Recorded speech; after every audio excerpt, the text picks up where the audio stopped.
오늘은 나다나엘이라고 하는 제목으로 요한복음 1장 45절에서 51절 말씀을 함께 살펴보려고 합니다. 자, 오늘 여러분과 함께 살펴볼 이 나다나엘은요, 예수님의 12제자 명단에서 두 번째 그룹의 두 번째 사람으로 그렇게 등장을 합니다. 공관복음에 나오는 명단들에는 바돌로메라고 기록이 되어 있는데요, 항상 빌립하고 같이 붙어서 나오고 있고요. 요한복음에서는 언제나 그가 나다나엘로 그렇게 불리고 있습니다. 그러니까 바돌로메와 나다나엘은 그래서 우리가 같은 인물이다 이렇게 보는데요. 이 바돌로메에서 이 바는 이제 바르라는 뜻으로요, 누구누구의 아들 뭐 그런 뜻입니다. 그래서 우리가 이 바돌로메 하면 바르돌메, 돌메의 아들 이런 뜻이거든요. 우리가 잘 아는 성경에서 그 거지 바디메오 있죠. 바디메오도 바디메오, 그러니까 디메오의 아들 이런 뜻입니다. 또 우리가 잘 아는 마태복음에 보면 예수님께서 시몬 베드로를 바요나 시모나 이렇게 부르셨거든요. 이 바요나도 마찬가지, 바르요나 시몬, 그래서 요한의 아들 시몬 이런 뜻입니다. 그래서 이 요한의 아들 시몬이다라고 하는 그 바르요나는 시몬이라고 하는 이름에 붙어 있는 하나의 시몬을, 그때 당시 이제 많은 시몬들이 있었는데 시몬을 구분해주는 어떤 성과 같은 그런 역할을 하는 거죠. 그래서 이 바요나 또는 뭐 바돌로메 할 때 이 바르가 들어가는 것은 이름이라기보다는 하나의 어떤 성의 역할을 한다라고 이렇게 보는데요. 이것과 비슷한 게 슬라브 계통의 나라들에도 있습니다. 그러니까 러시아도 보면 이름이 세 개의 이름이 세 개가 있어요. 우리는 김이성이고 혁 이제 이름인데, 러시아는 가운데 부칭이라고 해서 아버지의 성을 딴 성이 하나 들어갑니다. 그래서 보통 우리가 잘 아는 러시아의 뭐 문호 도스토옙스키 같은 경우는 원래 풀 네임이 퓨오도르 미하일로비치 다스토옙스키 이렇게 되어 있습니다. 퓨오도르가 이름이고요, 미하일로비치 비치 뭐 그러니까 비치나 오브나 뭐 이렇게 붙은 거죠. 오프 뭐 비치 이렇게 붙는 것은 다 아버지의 성을 따른 건데, 아버지의 이름이 미하일이다. 그러니까 미하일의 아들. 그리고 도스토옙스키는 그 성입니다. 그래서 이제 보통 이제 러시아에서 누구누구 씨 뭐 이렇게 부를 때요, 도스토옙스키 씨 이렇게 부르면 도스토옙스키 이렇게 안 부르고 앞에 있는 이름과 부칭을 같이 불러서 부르면 그게 누구누구를 부르는 호칭이 되는 거예요. 존칭이 되는 겁니다. 그래서 퓨오도르 미하일로비치 하면 도스토옙스키 씨 이렇게 부르는 게 되는 거죠. 마찬가지로 이렇게 이 슬라브 계통에서 부칭이 있다고 하는 것은 사실 이게 헬라의 영향을 많이 받았거든요.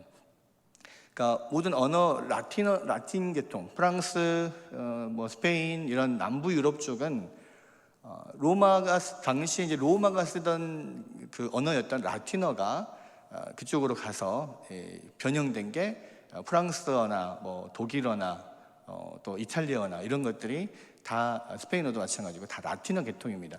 근데 유독 슬라브 계통 쪽, 뭐 우리가 뭐 유고슬라비아나 뭐 이런 쪽, 마케도니아나 그쪽 위쪽으로 쭉 올라가면서 러시아 쪽이나 이쪽으로 가면 거기는 헬라어, 그리스어의 영향을 받았어요. 그렇게 해서 사실 러시아어가 처음 만들어진 게 슬라브족들을 선교하기 위해서 그 동로마 그 선교사들이 그곳에 가면서, 거기가 언어가 없으니까 그 헬라어를 본따서 글자를 만든 게 러시아거든요. 그래서 굉장히 그 러시아나 이쪽의 슬라브 계통에는 그리스어, 헬라어의 영향이 많이 남아 있습니다. 거기에 부칭이 남아 있다라고 하는 것도 사실 이런 것과 좀 연관이 있는데요. 그래서 이 바르돌메라고 하는 것도 이제 부칭을 붙여가지고 어떤 성의 역할을 하는 겁니다. 그래서 요한복음에서 나다나엘이라고 하는 이름에, 또 다른 공관복음에 나오는 바르돌메, 아마 풀네임 자체는 나다나엘 바르돌메 또는 바르돌메 나다나엘 이렇게 불렀을 확률이 높죠. 그래서 이게 둘 다 어떤 나다나엘 또 바르돌로메 둘 다 그 나다나엘을 지칭하는 그런 이름이라고 생각할 수가 있고요. 이 나다나엘은 복음서에서 그냥 12제자의 명단에 바돌로메라고 기록된 것을 제외하면 나다나엘에 대한 이야기는 오로지 요한복음에만 나옵니다. 그래서 이제 우리가 나다나엘에 대해서 알 수 있는 자료가 사실 많지 않아요. 그래서 이 요한복음에 나오는 내용들만을 가지고 이 나다나엘이 어떤 사람이었는지 특성을 조금씩 살펴보려고 합니다. 자, 먼저 이 나다나엘의 고향은요, 예수님께서 물로 포도주를 만드는 기적을 보여주셨던 바로 그 갈릴리 가나입니다. 근데 참 재밌는 게요, 요한복음 1장 마지막 부분에서 예수님께서 나다나엘을 만나요. 그리고 2장에서 바로 갈릴리 가나의 혼인 잔치가 나옵니다. 그걸 생각하면 예수님께서 나다나엘을 만나기 위해서 갈릴리 가나로 가셨든지, 아니면 그 원래 빌립을 만난 곳, 유대 예루살렘 근처에 세례 요한이 있던 곳에서 빌립과 함께 나다나엘을 만나서 갈릴리 가나로 가셨는지는 정확하게 알 수는 없지만 연관이 있다라고 하는 것은 우리가 생각할 수가 있는 거죠. 요한복음 21장 1절에서 3절에 보면 그 예수님께서 부활하신 이후에 제자들을 다시 한번 갈릴리 호수변에서 만나신 장면이 나오는데, 그때 7명의 제자들이 그 갈릴리 호수에 고기를 잡으러 나갑니다. 그때 그 7명의 제자, 고기 잡으러 나갔던 7명의 제자를 소개하면서 이렇게 이야기를 해요. 시몬 베드로와 디두모라 하는 도마와 갈릴리 가나 사람 나다나엘과 세베대의 아들들과 또 다른 제자 둘이 함께 있더니, 이렇게 이야기가 나옵니다. 여기서 보면 갈릴리 가나 사람 나다나엘 이렇게 이야기를 하고 있죠. 그래서 여기서 보면 이 갈릴리 가나 사람이다, 나다나엘이 바로 갈릴리 가나 사람이다라는 것을 우리가 알 수가 있고요. 또 오늘 본문 말씀, 이제 요한복음 1장 말씀에 보면 빌립이 나다나엘을 찾아서 예수님께 데려감으로써 예수님의 제자가 되는 과정이 기록되어 있는데요. 여기서도 보면 알 수 있듯이 빌립과 나다나엘은 매우 친한 친구 사이였던 것 같습니다. 그러니까 12제자의 명단에도 항상 나올 때 빌립과 바돌로메가 항상 쌍으로 묶어져서 나오거든요. 또 초대교회 역사와 또 사도들의 활동에 대한 어떤 여러 가지 전승들을 보면 그 이후에 예수님 부활하시고 승천하신 이후에 사도들이 활동할 때도 빌립과 나다나엘이 함께 사역을 했다라고 하는 기록들이 많이 있습니다. 그래서 나중에는 아르메니아나 그런 중동 또 이렇게 중앙아시아 쪽으로 가서 사역을 하고 인도까지 가서 사역을 하다 순교를 했다라고 하는 그런 일들도 있는데요. 그때도 보면 빌립과 나다나엘이 함께 사역을 하다가 빌립이 먼저 죽고 나다나엘은 나중에 더 멀리 선교를 나갔다, 이런 이야기들이 전해져 내려오고 있습니다. 그래서 참 특이한 케이스인데요. 성경에 여러 커플들이 있습니다. 그러니까 베드로와 안드레, 또 야고보와 요한, 이런 형제들은 항상 이 커플로 이렇게 다니는데, 친구 사이로서 커플로 항상 등장을 하는 것은 이 빌립과 바돌로메 또는 빌립과 나다나엘, 이 사람들밖에 없다는 거죠. 그래서 진정한 어떤 신앙의 동역자, 영적인 동지, 친구들, 참 좋은 영적인 친구, 이렇게 생각하면 빌립과 바돌로메 또는 빌립과 나다나엘, 이렇게 생각할 수 있다는 것입니다. 둘은 굉장히 친한 사이였고요. 그리고 함께 진리를 찾아서 늘 말씀을 공부하고 배우고 그렇게 했던 영적인 동지였던 것 같습니다. 그래서인지 요한복음에서 예수님께서 이제 빌립을 찾아가셔서 빌립이 예수님을 따르게 되면서 바로 빌립이 곧바로 나다나엘을 찾아가죠. 그렇게 해서 오늘 나다나엘이 이제 예수님을 만나게 되는데요. 이런 내용들을 좀 살펴보면 첫 번째로 이 나다나엘에 대해서 우리가 알 수 있는 것은 나다나엘이 빌립과 마찬가지로 진리에 대한 아주 관심이 아주 많고 또 성경을 열심히 공부했던 사람이라는 것을 알 수가 있습니다. 재밌는 것은요, 빌립이 나다나엘을 찾아가서 예수님을 소개한 그 대목, 내가 예수님을 만났다라고 하는 말을 어떻게 했는지를 한번 보십시오. 요한복음 1장 45절에 보니까요, 다 같이 한번 읽어볼까요? 시작. 빌립이 나다나엘을 찾아 이르되 모세가 율법에 기록하였고 여러 선지자가 기록한 그 일을 우리가 만났으니 요셉의 아들 나사렛 예수니라. 예수님을 만난, 그 메시아를 만난 기쁨에 막 흥분해가지고 빌립이 그 제일 친한 친구 나다나엘을 찾아갑니다. 그래서 그 나다나엘에게 이야기를 해요. 자기가 예수님을 만난 그것을, 사건을 이야기를 하면서, 야, 내가 메시아를 만났다. 간단히 말하면 그건데, 야, 내가 메시아를 만났다. 이렇게 하지 않고 뭐라고 했냐면, 모세가 율법에 기록하였고 여러 선지자가 기록한 그 일을 우리가 만났으니 이는 요셉의 아들 나사렛 예수니라. 그러니까 모세와 선지자가 기록을 했던 그분이 누구냐? 그러니까 모세와 선지자는 구약 성경 전체를 우리가 대표적으로 이야기할 때 모세와 선지자들 이렇게 이야기를 하거든요.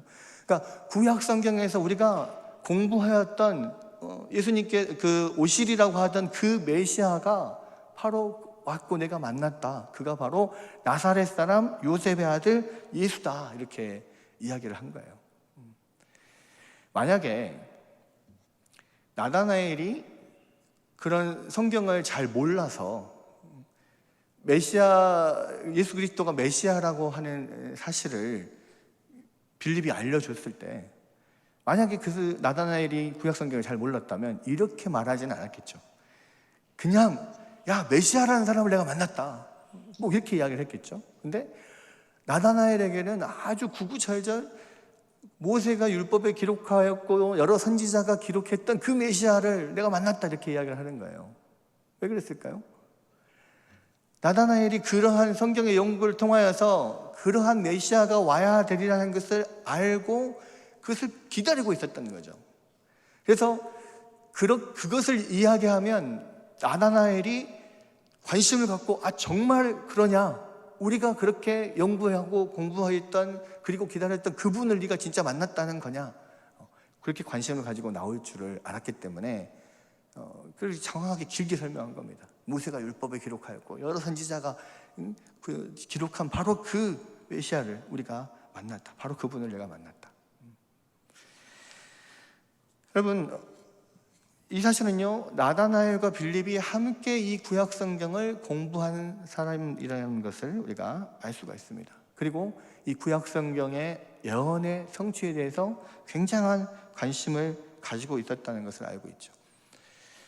그런 관심 때문에 아마 그들은 세례 요한을 찾아왔을 것이고, 그리고 거기서 예수님을 만나게 되었을 겁니다.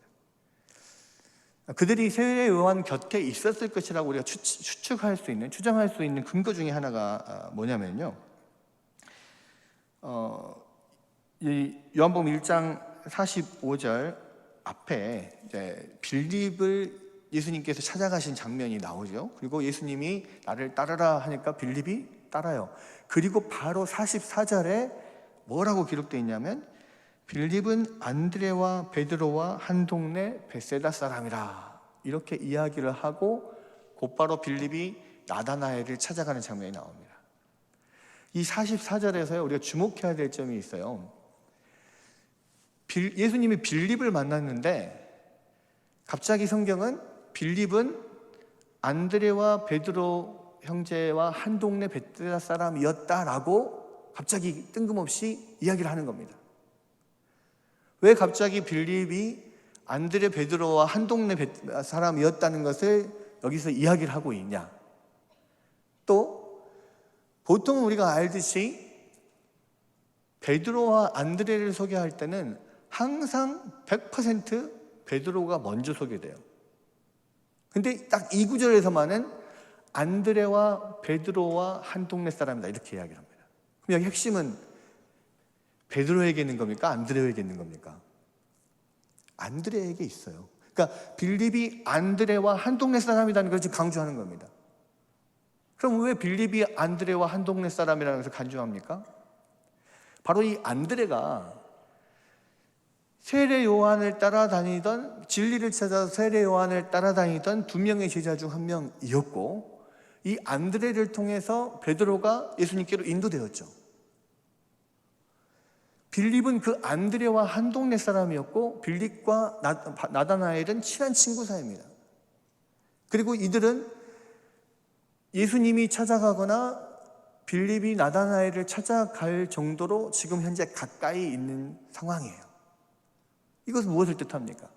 결국 안드레, 요한, 빌립, 나다나엘 이 사람들이 함께 진리를 찾고 하나님의 말씀을 알고 싶어서 또 이제 진리를 더 알고 싶어서 세례 요한을 찾아왔던 거예요, 같이.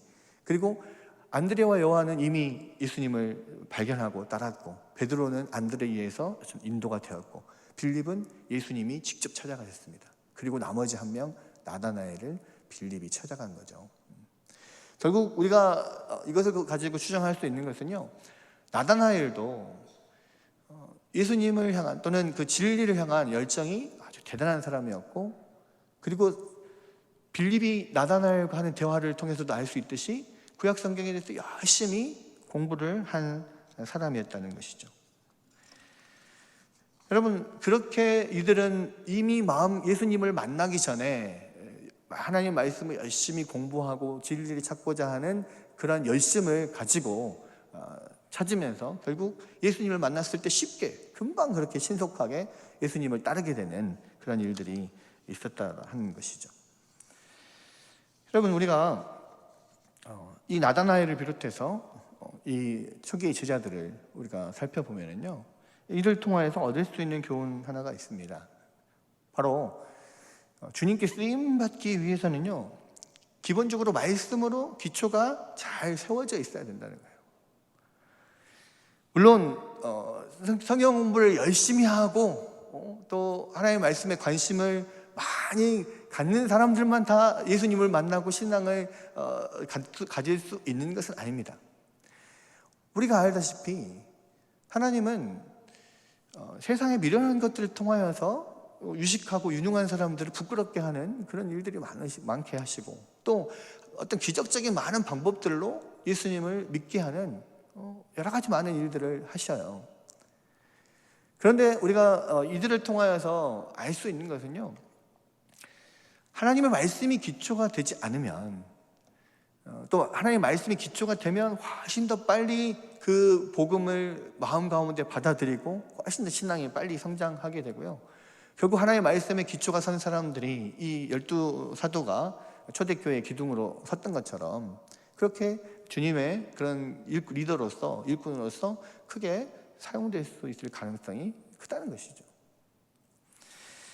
여러분, 우리 교회에서도 보면은요, 정말 인간관계도 좋고 각실각실 일도 참 잘하는데 성경에 대해서 잘 모르시는 분들이 있습니다. 이런 분들은요, 제발 부탁하건대 빨리 교회에 훈련 프로그램들 찾아가십시오. 새가족교육, 행복한 만남, 제자훈련, 사역훈련, 성경대학, 여러 가지 말씀의 훈련 프로그램들이 있습니다. 기본적으로 이들은요, 교회를 위해서 열심히 일할 수 있는 어떤 자질들을 가지고 있어요. 그러나 하나님의 말씀이 기초가 되지 않으면요, 리더의 자리에 오르기 쉽지 않고, 어렵고 오르기 쉽지 않고, 리더의 자리에 올라도 상당히 위험합니다. 왜냐하면 여러분, 리더는 한 그룹의 사람들을 이끌어가는 사람들이에요. 만약에 리더가 잘못된 방향으로 이들을 이끌어가면요, 이거 한 그룹이 잘못된 곳으로 빠져버릴 수가 있어요. 그래서 여러분은 어떤 것이든지, 그래서 리더는 꼭 말씀으로 훈련된 사람들이 세워져야 되는 것입니다. 우리 교회 방침상 심지어는 등산팀이나 그런 취미 그룹조차도 훈련을 받고 말씀에 바로 세워져 있는 사람들이 리더를 해야 된다라, 이렇게 이야기를 하죠. 아니, 탁구부는 탁구만 잘 치면 되고 등산은 열심히 산만 잘 오르면 되는데 왜 그 팀의 리더는 꼭 훈련받은 사람이 돼야 되냐. 모든 우리 교회의 모든 그룹들, 모든 활동들은 다 신앙적인 것입니다. 그러니까 탁구를 치더라도 또 등산을 하더라도 뭐 악기를 배우더라도요, 신앙과 연결되지 않으면 그것은 일반 취미 그룹, 소모임, 소그룹 뭐 이런 거밖에 되지 않아요. 결국은 그것을 통하여 하나님께 영광을 돌릴 수 없고 그것을 통하여서 하나님의 교회를 세울 수가 없어요. 그래서 리더들은 반드시 하나님의 말씀 위에 바로 세워져 있어야 된다는 것이고, 그렇기 때문에 초기에 예수님의 제자들이 이렇게 말씀에 대한 열심과 또 성경을 많이 연구하고 관심이 있는 이런 사람들이 상대적으로 많이 세워진 것이라는 것을 우리가 생각해 볼 필요가 있다는 것이죠.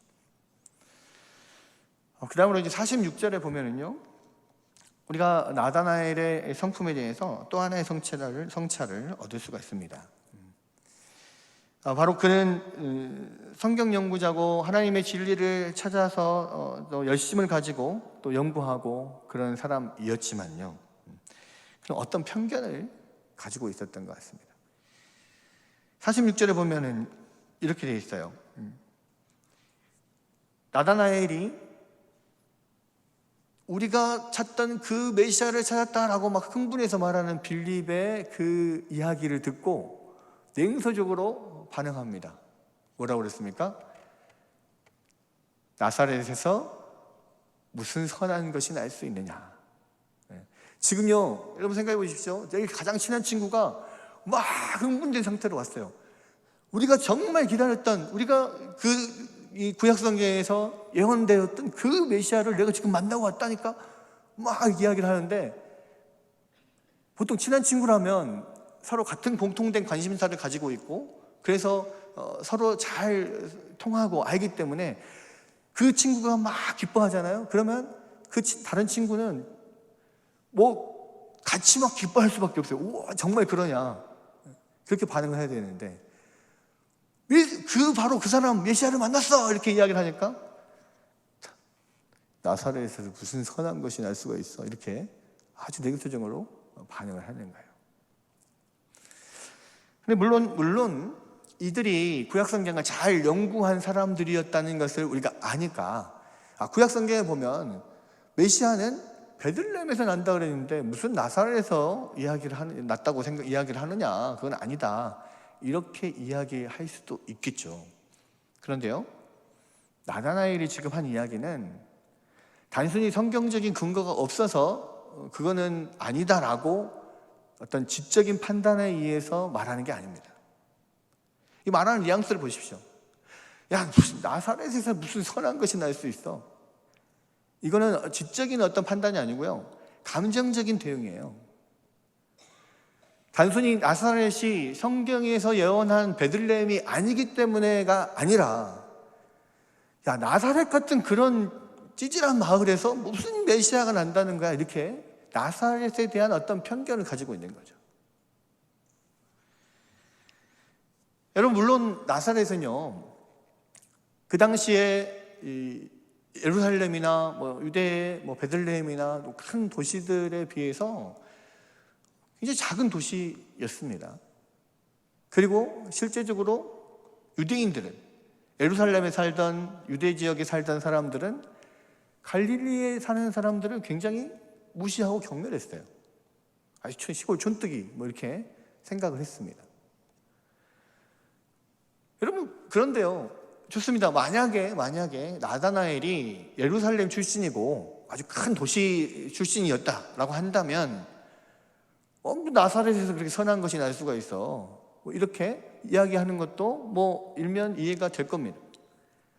근데요, 나다나엘은 어디 출신이라고 그랬습니까? 갈릴리 가나 출신이에요.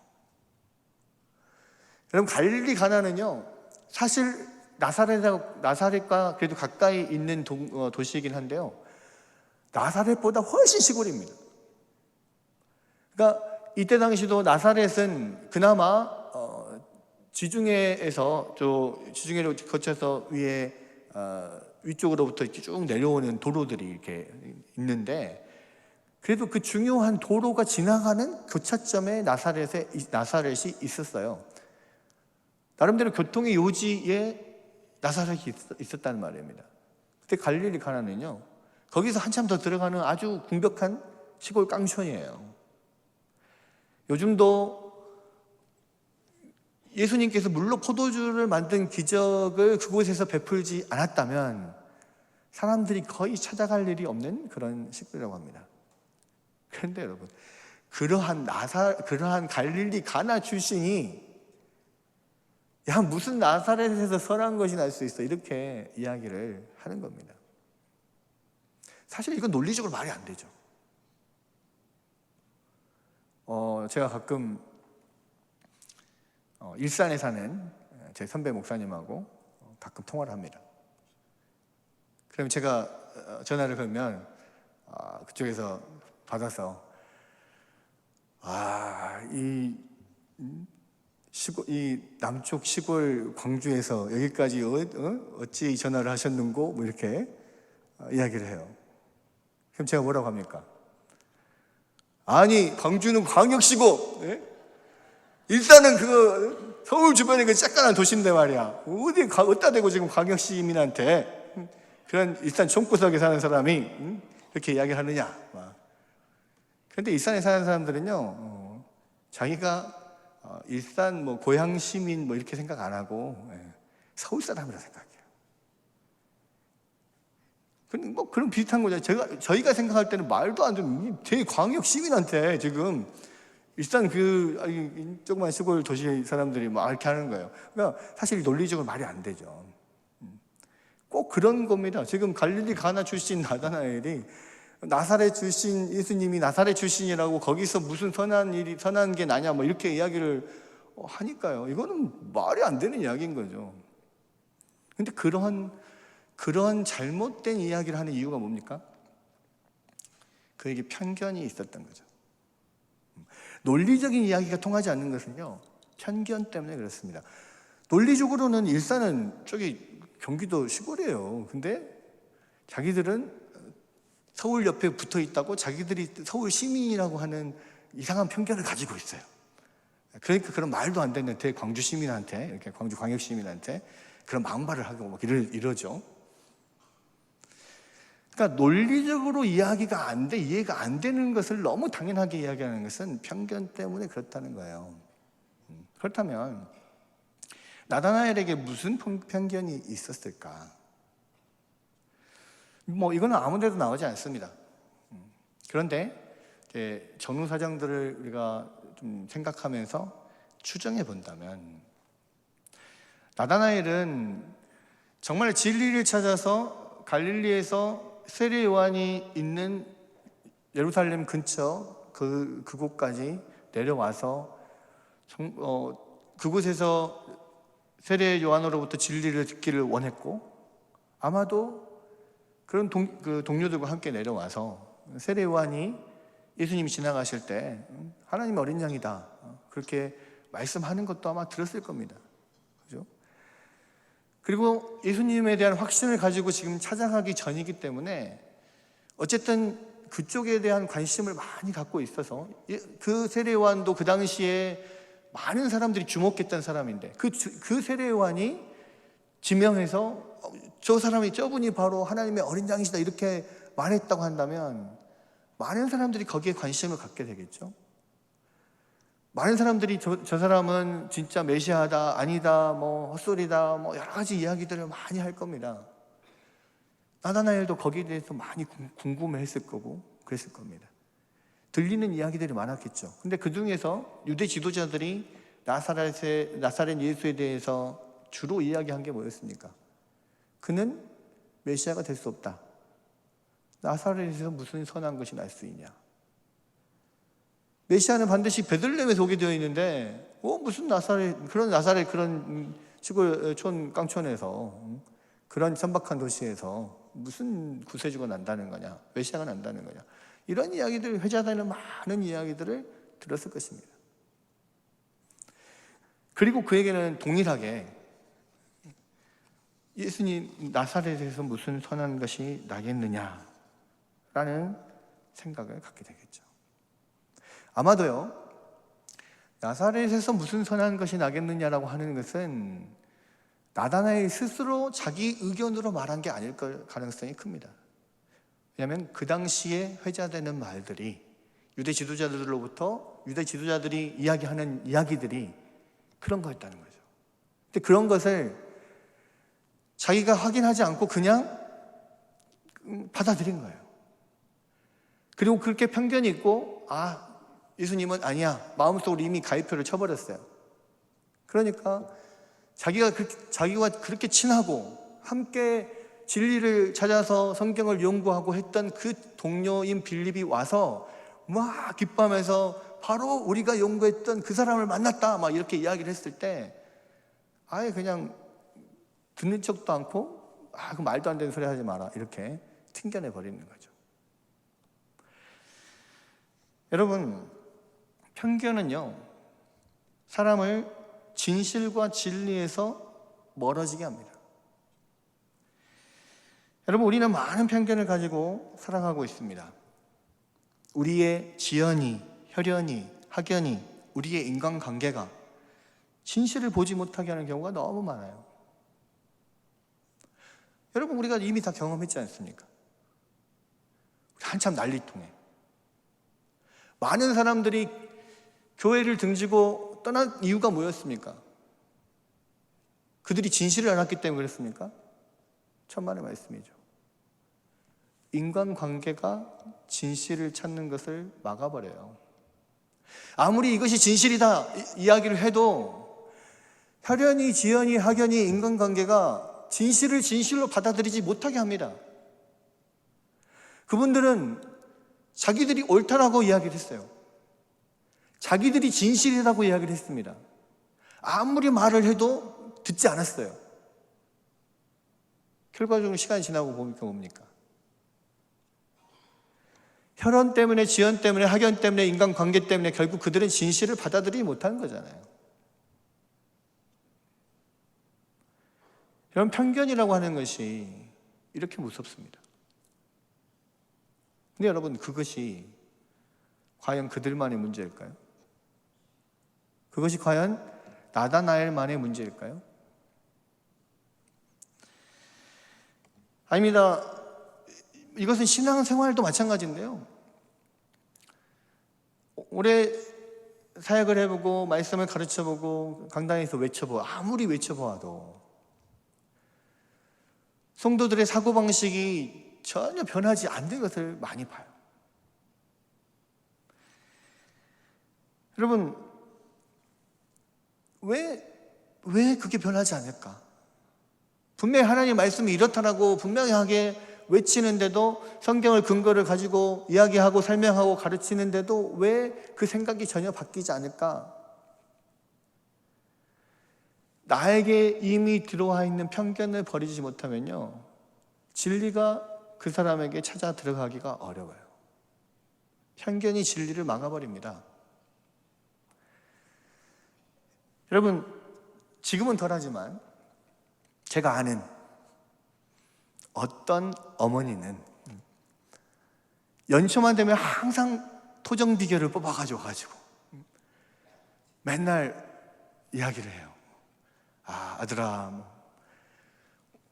올해 여름에는 물을 조심해야 한다더라. 아들아, 올해는 뭔가 잘 된다고 하더라. 그러면 그 아들은 항상 이야기합니다. 아니, 예수 믿는 사람들이 왜 그런 토정 비결 같은 거를 봅니까? 그거 예수 믿는 사람한테는 하나도 해당하는 사람 없어요. 그리고 설사 그게 맞는다 하더라도, 아니, 그거를 믿는 것은 그 우상을 믿는 거지, 이게 하나님을 믿는 겁니까? 하나님을 믿으면요, 아니, 그런 재앙도 다 물러가고, 하나님을 의지하면 그 가운데서도 하나님께서 얼마든지 도울 수 있고, 그런데 왜 그런 걸 굳이 가지고 와가지고 이러니 저러니 합니까? 이야기를 하면 뭐라고 대답을 합니까? 야, 그래도 좋은 게 좋은 거지. 예? 조심해서 나쁠 거 없잖아. 뭐 이렇게 이야기를 하거든요. 여러분, 근데요, 그분이 신앙생활을 짧게 하신 분이 아니에요. 물론 뭐 저처럼 모태신앙은 아닙니다. 결혼해서부터 신앙생활을 시작하셨으니까. 그래도 20대에 결혼을 해서 지금 한 70대가 되셨으니까 50년 이상의 신앙생활을 하신 분이에요. 근데 아직도 연초만 되면 토정빅을 뽑아와가지고 아들아 막 이러면서 좋은 게 좋은 거다 이렇게 이야기를 하신다니까요. 제가 아는 어떤 분이 그렇다는 겁니다. 여러분, 그게 편견이에요. 우리 안에 들어와 있는 그런 문화적인 편견, 지역적인 편견, 혈연의 편견, 인간관계의 편견, 그 모든 것들이 진리를 진리로 받아들이지 못하게 막아버려요. 그럼 신앙의 성장이 안 되는 겁니다. 계속 아무리 말씀을 듣고 아무리 교회를 다니고 아무리 훈련을 받아도 그 먼저 들어온 생각들이 변하지 않으면요, 하나님의 말씀이 제대로 보일 수가 없어요. 하나님의 말씀이 제대로 적용이 안 됩니다. 그러면 신앙의 진보가 전혀 없게 돼요.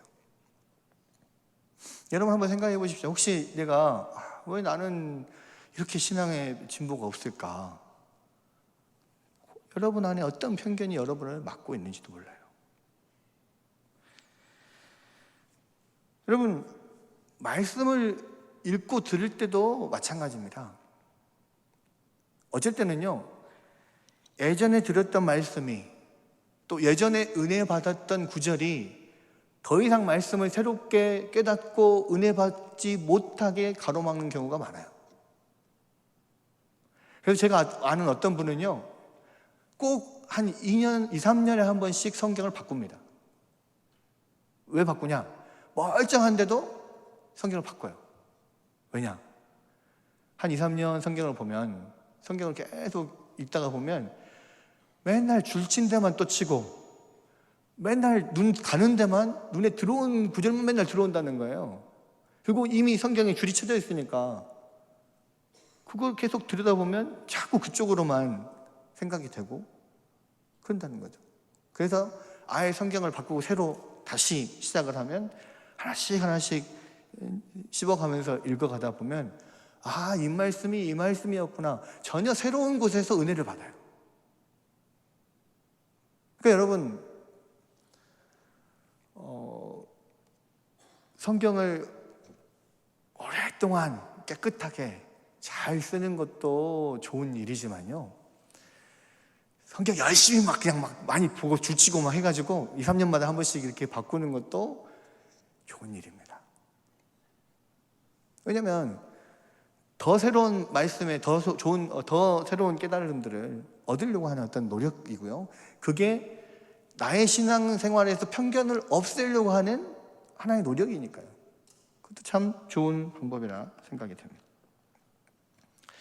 어쨌거나 이 편견, 또 선입견 이런 것들이 우리의 신앙생활과 또 모든 어떤 사회생활에서도 마찬가지인데요, 여러 가지 많은 폐해를 일으켜요. 그럼 그런 편견에 사로잡혀 있을 때 그 편견에서 벗어나는 방법은 뭐냐? 오늘 빌립이 나다나엘에게 한 말을 한번 보십시오. 46절 다시 한번 볼까요? 46절에 보니까 빌립이 이르되 뭐라고 그랬습니까? 와서 보라. 와서 보라. 편견에 일단은 딱 잡혀있는 사람은요, 아무리 말하고 설명해도 소용없어요. 직접 가서 봐야 됩니다.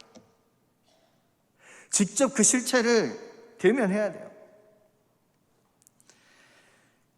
여러분, 편견은 아까 말씀드렸던 것처럼 정확하지 않은 사실과 감정에 기인한 판단이 대부분이에요.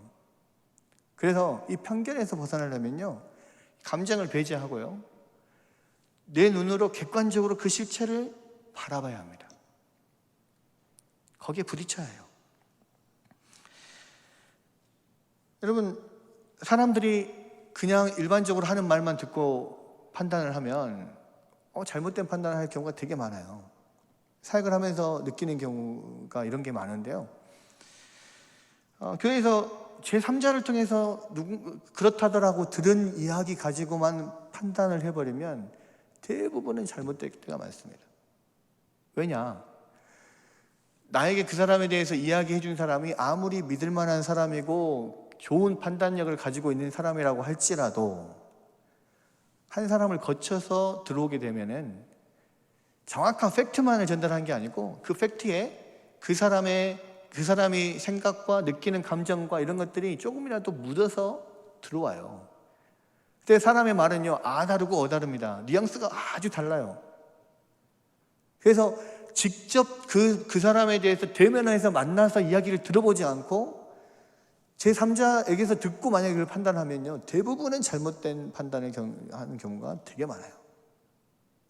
직접 대면해서 만나서 듣고 본인이 판단해야 합니다. 이게 편견을 벗어나는 유일한 방법입니다. 여러분, 성경 진리도 마찬가지예요. 다른 사람에게 듣는 것만으로는 그것에 확신할 수 없어요. 반드시 그 말씀을 가지고 자기가 성경을 찾아보고 연구하고 확인해 봐야 됩니다. 그렇게 해서 얻은 지식과 깨달음은요, 그것이 제대로 된 참된 지식의 가능성이 굉장히 많아요. 여러분, 사도행전 17장 11절에 보면은 베레아에 있는 사람들은 데살로니가에 있는 사람들보다 더 너그러워서 간절히 마음으로 말씀을 받고 이것이 그러한가 하여 날마다 성경을 상고함으로 그 중에 믿는 사람이 많았더라, 이렇게 이야기 나옵니다. 베레아에서 특별히 믿는 사람들이 많았어요. 사도 바울의 사역 가운데 베레아에서 왜 사람들이 많이 믿었냐? 베레아 사람들은요, 다른 데살로니가나 다른 도시 사람들처럼 그냥 듣고 끝나지 않았어요. 사도 바울이 말한 이야기만 듣고 끝난 게 아니고 진짜로 그렇단 말이야 하고 성경을 찾아보고 연구하면서 진짜 그렇구나, 자기가 스스로 확장하였어요. 그러니까 믿는 사람들이 많아졌다는 말입니다. 우리의 신앙도 마찬가지예요. 물론 믿음은 들음에서 납니다. 그래서 많이 들어야 돼요. 그러나 진짜 그 믿음의 확신 가운데 거하려면요, 들은 말씀을 반드시 자기가 확인해 봐야 돼요. 여러분, 성경 말씀을 듣고 또는 성경을 읽다가 여러분 궁금한 점들이 있습니다. 그럼 많은 분들이 목회자들을 찾아와서 이 부분에서 이것은 어떻습니까? 물어봐요. 최선을 다해서 설명해 드립니다. 근데요, 그것만 갖고 돌아가지 마시라고요. 그 말씀을 듣고 그런가 하고 이것이 그런가 하여 날마다 그 부분을 묵상하고 나름대로 연구를 해봐요. 그렇게 해서 얻어진 그 성경 지식과 깨달음은요, 진짜 피가 되고 살이 되는 찌개 백반입니다. 여러분, 그거는 평생 안 잊어먹어요. 내가 연구해서 발견해내는 진리는요, 평생 잊지 않아요. 신앙이 성장하는 방법 중에 하나는 그겁니다. 듣는 것으로 끝나지 않고 이것이 그런가 하여 날마다 성경을 상고하고 연구하고 그것으로부터 진리를 확증하는 것. 여러분, 다행히도요, 나다나엘은 빌립의 이야기를 듣고 가서 예수님을 만나고 예수님이 바로 그토록 자기들이 기다리던 메시아라는 것을 확인하고 예수님을 따르게 되죠. 그리고 예수님은 당신을 찾아온 나다나엘에게 그 속에 간사함이 없는 참 이스라엘 사람이다, 이렇게 칭찬하셨습니다. 물론 이것은요, 나다나엘이 본래 그 마음에 간사함이 없는 참 이스라엘 사람일 수 있어요, 본질상. 근데요, 다른 한편으로는 나다나엘이 정말로 그러한 사람이다라고 칭찬했기보다는요, 오히려 그렇게 편견 속에서 그리스도를 배제하고 그냥 예수님은 그리스도가 아니라고 생각했던 그 편견 속에 있던 사람이 빌립의 권유에 의해서 그것을 진짜 그런가 하고 예수님을 만나보러 왔다는 그 사실 자체, 그 태도 자체를 칭찬하는 말일 수 있어요. 왜냐하면 그때 당시에 유대 지도자들이나 지금 유대인도 마찬가지지만요, 예수는 그리스도가 아니라고 생각합니다. 왜요? 나사렛 출신이니까요. 한 번도 그것을 자세하게 알아보고 나오려고 하지 않아요. 그 편견을 깨고 나오지 않습니다. 근데요, 나다나엘은 그 편견을 깨고 와 보라 하니까 진짜 가서 봤어요. 가서 보니까, 직접 만나 보니까, 예수님과 대화해 보니까 아, 이분이 진짜 우리가 기다렸던 그 메시아구나, 이것을 깨달아 알았습니다. 여러분, 편견을 깨고 나오기가요 그렇게 쉬운 게 아니에요. 그렇게 위선으로 똘똘 뭉쳐있던 유대인들, 유대 지도자들, 어떤 이유에서든지 정치적인 지위를 잃을 수도 있고, 경제적인 어떤 문제 이런 것들을 잃을 수도 있고, 자기의 권력과 어떤 지위를 잃을 수도 있기 때문에 예수 그리스도를 메시아로 인정하지 못했던 그런 많은 위선적인 사람들, 그래서 예수님께서 이 독사의 자식들아 그렇게 말했던 그 바리새인들의 위선을 통렬하게 꾸짖으셨던 그 대상이 됐던 유대인들처럼 편견에 휩싸인 채 거기서 벗어나려고 하지 않았던 그들에 비해서 나다나엘은 편견을 가지고 있음에도 불구하고 그것을 깨고 직접 보러 왔어요. 그것이 진정한 참 이스라엘이고 진정으로 마음에 간사함이 없는 사람이라고 할 수 있는 거죠. 우리가 로마서에서 말하는 것처럼 의인은 없나니 하나도 없습니다. 태어나면서부터 원래 마음에 간사함이 없는 참 이스라엘인은 아무도 없어요. 그런 것을 생각해 보자면 예수님께서 이렇게 칭찬하셨던 것은 오히려 그 편견 속에서도 그것을 벗어나서 직접 예수님을 만나고 판단하려고 왔던 그 태도를 칭찬하는 것일 수 있다는 거죠. 여러분, 편견을 벗어나는 것은 참 어려운 일입니다. 그러나 불가능한 일도 아니에요. 그리고 편견을 벗어나서 하나님 앞에 자기 자신을 온전히 내어놓고 자기 자신을 바라봐야만 신앙의 진보가 있고 믿음의 확신도 생기고 하나님의 은혜도 임하는 것입니다. 하나님의 말씀 앞에 설 때도 마찬가지예요. 여러분이 하나님의 말씀 앞에 설 때요, 여러분이 가지고 있는 모든 편견들, 선입견들, 여러분이 갖고 있는 모든 것들 다 내려놓고 하나님 앞에 나와야 됩니다. 여러분이 갖고 있는 집사, 권사, 장로, 목사의 그런 직분도 다 내려놓고요, 여러분들의 신앙의 연륜도 내려놓고, 내가 받은 훈련의 양도 내려놓고, 여러분이 세운 공로들 다 내려놓고 하나님의 말씀 앞에 오직 죽어 마땅한 죄인의 신분으로만 설 때 하나님 말씀이 여러분에게 은혜를 끼칠 거예요. 그런 모든 것들을 편견의 껍질들을 가지고 하나님 말씀 앞에 서잖아요. 하나도 귀에 안 들어옵니다. 다 튕겨져 나갑니다. 나사렛에서 무슨 선한 것이 날 수 있느냐? 다 튕겨져 나가요. 여러분이 죽어 마땅한 죄인됨을 여러분들이 느끼면서 말씀 앞에 한 사람 한 사람 두렵고 떨림으로 설 때만이 여러분이 변화되고 진정한 신앙인으로 성장할 수 있는 거예요. 여러분, 그럴 때 여러분은 진정으로 나다나엘과 같이 예수 그리스도를 만나는 그런 놀라운 체험이 여러분 삶에 있을 것입니다. 그러한 은혜가 말씀을 들을 때마다 또 신앙생활하는 와중에 여러분의 모든 삶에서 충만하게 넘치시기를 주님의 이름으로 축원합니다. 기도하겠습니다.